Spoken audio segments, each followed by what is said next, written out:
બક્ષી, ચંદ્રકાંત બક્ષી. આજે ગુજરાતી સાહિત્ય પ્રેમીઓમાં ભાગ્યે જ કોઈ એવું હશે જે આ નામથી અપરિચિત હોય. બક્ષી બાબુ તરીકે જેને આપણે ઓળખીએ છીએ એ ચંદ્રકાંત બક્ષી એટલે ગુજરાતી સાહિત્યના સૌથી જાણીતા અને લોકપ્રિય લેખક.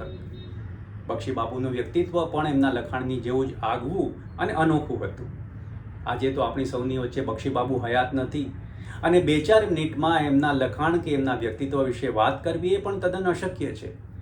પણ વર્ષો પહેલાં આપેલા એમના એક ઇન્ટરવ્યૂમાંથી મને એમના વિશેની કેટલીક વાતો અહીં રજૂ કરવાનું મન થાય છે. ચંદ્રકાંત બક્ષીએ લગભગ 18 વર્ષની ઉંમરે લખવાની શરૂઆત કરી. લગભગ બધું જ લખ્યું. વાર્તા, નિબંધ, નવલકથા, થોડી ઘણી કવિતાઓ પણ એમણે લખી. 140થી વધારે પુસ્તકો એમણે લખ્યા છે. એમના જીવનના ઘણા બધા વર્ષો એમણે કલકત્તામાં વિતાવ્યા. પોતાના વ્યક્તિત્વ વિશે વાત કરતાં કહે છે કે જો હું સાહિત્યકાર ના થયો હોત તો ચોક્કસપણે ક્રિમિનલ થયો હોત. પોતાની લેખન શૈલી વિશે વાત કરતાં કહે છે કે શરૂઆતથી જ મારી વેદના, મારો સંદર્ભ સામાજિક વેદના સાથે, માણસની વેદના સાથે રહ્યો છે. હું કંઈ કલ્પના વિહારનો માણસ નથી. હું તો મજૂર માણસ છું, સડકનો માણસ છું, જીવતા માણસો સાથે જિંદગી જીવ્યો છું. હું ભલે અનુભવ સિદ્ધ ના હો પણ અનુભવ લબ્ધ ખરો અને એટલે જ માણસની વાત માણસની ભાષામાં કહી શકું છું.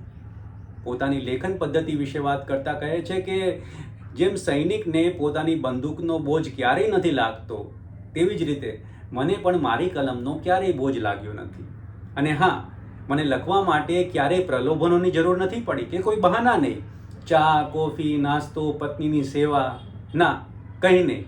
અને હા, જ્યારે હું એક વખત લખવાની શરૂઆત કરું ત્યારે મારી આસપાસ કોઈ પણ ઘટના બનતી હોય, ટીવી ચાલુ હોય, ગણેશ વિસર્જન થતું હોય, બોમ્બ ફૂટતો હોય, કંઈ પણ હોય, કોઈ ઘટના મને વિચલિત કરી શકતી નથી.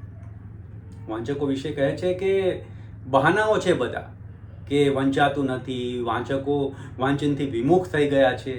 પણ હું કહું છું કે વાંચકોને ગમે તેવું લખાય છે ખરા? વાંચકો તો યાર બાદશાહો છે, દિલદાર માણસો છે. 2-4 નબળા લેખ આવે તો ચલાવી લે છે. પણ જ્યારે લેખક વાંચકની આંખની વિશ્વસનીયતા રાખતો નથી ત્યારે વાંચકો ભાગી જાય છે. અને એટલે જ હું મારી જાતને નસીબદાર ગણું છું કે આજે 49 વર્ષ પછી પણ લોકો ચંદ્રકાંત બક્ષીને વાંચે છે. અને હા, આવતીકાલે જ્યારે એમ લાગશે કે વાંચકોને ગમે તેવું નથી લખાતું ત્યારે આ કલમ ફેંકી તોડીને ચાલ્યો જઈશ. પોતાના પ્રતિસ્પર્ધી વિશે વાત કરતાં કહે છે કે મારી વેદના આજે એ છે કે ગુજરાતી સાહિત્યમાં મારો કોઈ પ્રતિસ્પર્ધી નથી. હા, ગુજરાતી સાહિત્યમાં દુશ્મની કરવાને લાયક કોઈ માણસ મને દેખાતો નથી, જે ગુજરાતી સાહિત્ય માટે બહુ ખરાબ વાત છે. નવા લેખકો માટે એમણે બહુ સ્પષ્ટ ભાષામાં કહ્યું કે જો તમે ગુજરાતી સાહિત્યમાં આવવા માંગતા હો, રહેવા માંગતા હો, ટકવા માંગતા હો તો કોઈ પણ જાતની અપેક્ષા રાખ્યા વગર આવજો.